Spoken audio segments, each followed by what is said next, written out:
Hello everyone. Thank you Rachi Updates for organizing this event. And I am Rishabh विशाल. प्यार से दोस्त मुझे फ़ारूक बुलाते हैं. एंड मैं एक्साइसेस पुरुलिया रोड पे एक्साइसेस है जो उसका स्टूडेंट हूँ, फर्स्ट ईयर रूरल मैनेजमेंट का. And I am representing Awaaz the dramatic society of XISS. I am the founder of it, me along with few more students. तो कुछ यूँ बोलना चाहूँगा मैं. कोई कहता है कि शस्त्र उठा लेना, कोई कहता है कराना तुम वार. ओ बेटी, तेरा पिता कोर्ट कचहरी संभाल लेगा. कृष्ण नहीं आने वाले, द्रौपदी सुदर्शन चक्र अब कर दिया तेरे हवाले. तुम ये कर लेना, तुम वो कर लेना. बेटी मेरी, अपनी इज्जत की खातिर तू जो सही समझे वो कर लेना. मौन हूँ मैं, कहूँ तो क्या कहूँ. अभी भी दिखती हैं तुम सबको सिर्फ बेटियाँ. बेटों को कब पूछोगे देर रात तक क्या करते थे तुम बाहर. क्यों तुम्हारे फ़ोन की जलती हैं रात भर बत्तियाँ. क्यों तुम्हारी नज़र झुकती नहीं चौराहे और रस्तों पर जब देखते हो तुम किसी और के घर की बहन बेटियाँ. कब तक घर आकर चिल्लाओगे ये बोलकर, माँ कहाँ रखा है मेरा शर्ट और तौलिया. क्यों चौके पर जाने से रोकती हैं माँ और बहनें कि एक दिन संभाल लेंगी इन सभी नालायकों को इनकी नेक बीवियाँ. संस्कार जब देने हैं तो क्यों नहीं रोकते तुम बचपन से ये बीज. माँ पिता डाले सारे संस्कार बेटी में, भूल जाते अपने खुद के बेटे को. ये कहाँ की है रीत. मत चिल्लाओ अगर एक बेटी का होता है दामन तार तार. मत चिल्लाओ अगर एक बेटी का दामन होता है तार तार. बेटों को सही गलत सिखाने में तुम सोचते हो 1000 बार.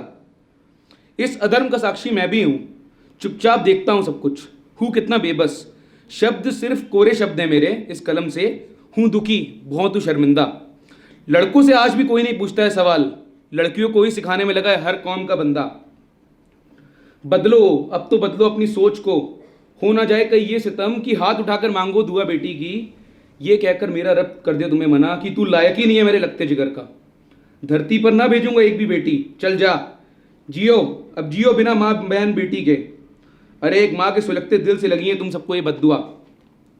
चाहूँ भी तो अब दे नहीं सकता तुमको अपना सबसे खूबसूरत शहकार. ममता प्यार मोहब्बत अल्लड़पन मासूमियत खूबसूरती तुमने खुद से छीनी है.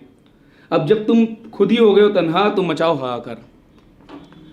तो दोस्तों हमारे एक्सरसाइजेस में SSPD क्लासेस होती हैं पर्सनालिटी डेवलपमेंट की. So during that class my lecturer said कि आज किसी ने अखबार पढ़ा है. अब MBA में अखबार पढ़ने का वक्त होता भी नहीं और ना मन करता है टू बी वेरी फ्रैंक. हाँ, सो उन्होंने बताया कि रांची काकेल लॉ कॉलेज में एक लड़की का बलात्कार हुआ है. 12 लोगों ने बेरहमी से बलात्कार किया है. कुछ दिनों पहले की घटना है. तो मैं कानपुर का हूँ, मेरी बहन भी NLU रांची में ही पढ़ती है, सगी बहन है. तो मैं दौड़ते हुए बाहर गया. मैंने तुरंत फ़ोन उसे लगाया, मुझे नहीं पता थी खबर. तो उसका फ़ोन स्विच ऑफ आया और मैं वहीं पे फूट फूट कर रोने लगा. तो मैंने तुरंत अपनी मम्मी को कॉल की, मम्मा ये दिव्या कैसी है बताइए मुझे. तो बोलती है बेटा तुम्हारा कॉल बहुत दिनों बाद आया, तुम बताओ कैसे हो. मैंने बोला बॉटम लाइन आप मुझे पहले बताओ. मैं रोते हुए साथ साथ रो भी रहा था कि दिव्या कैसी है.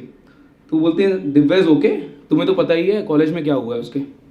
दोस्तों आपको पता है मेरा रोना उसी टाइम रुक गया. पता है क्यों? क्योंकि जिसका बलात्कार हुआ है वो मेरी बहन नहीं थी, वो किसी और की बहन थी, वो किसी और की बेटी थी.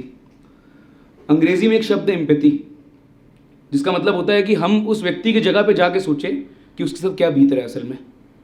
वो हम सब में नहीं है, मेरे में नहीं है, आज भी नहीं है. अब कुछ दिन पहले की बात है, आज भी नहीं है मेरे में और किसी में नहीं है. हमारे समाज में ज़्यादातर लोगों में एम्पैथी नहीं है.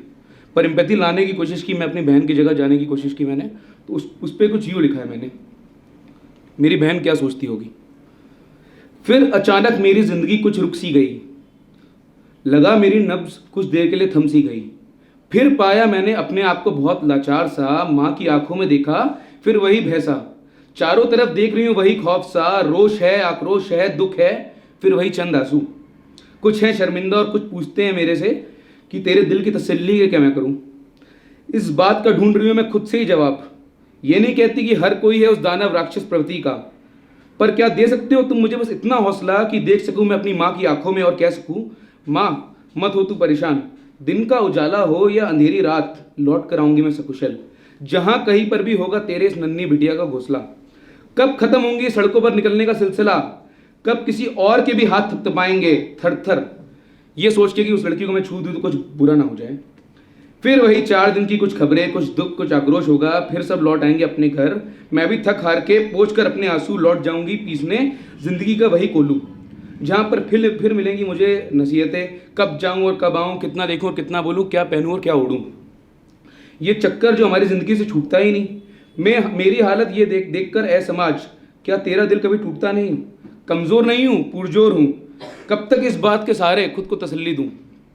जब देखती हूँ कि मेरा खुद का दामन तार तार हो रहा है, लहू बह रहा है, और शायद हिंदुस्तान में किसी का लहू अब खौलता ही नहीं है, तो मेरी आत्मा चित्कारती है कि इंसान हूँ मैं, खिलौना नहीं। शायद अपने शब्दों के माध्यम से मैं अपने भारी दिल का थोड़ा हल्का कर सकूं। कैंडल मार्च धरना, सड़कों पर निकलना, हर बार वही बेबस और लाचार फील करना। हिम्मत जवाब देने लगी है परिवार वालों को ये बोलते हुए कि सब ठीक है, मैं अकेले जा सकती हूँ, कुछ नहीं होगा। Thank you.